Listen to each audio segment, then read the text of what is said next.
Bímọ lọ́wọ́ màrà sáyà fún ọ bímọ lọ́wọ́ màrà lárí bàbá aṣọ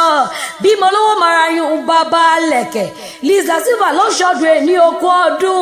ọdún ayọ̀ ló máa ṣe onísọdún bànújẹ́ ojúmọ́ òní mọ́ kọjá máyà o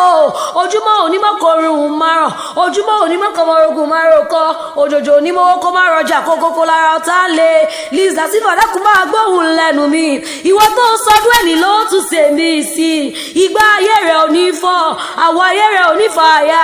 ọmọ aráyé ò ní tapo sálà rẹ̀ ọ̀bẹ ní bẹ́ṣu àtẹlẹsẹ̀ abẹ̀nàwò ó ti mọ̀ ọ́ ṣe lójú aráyé o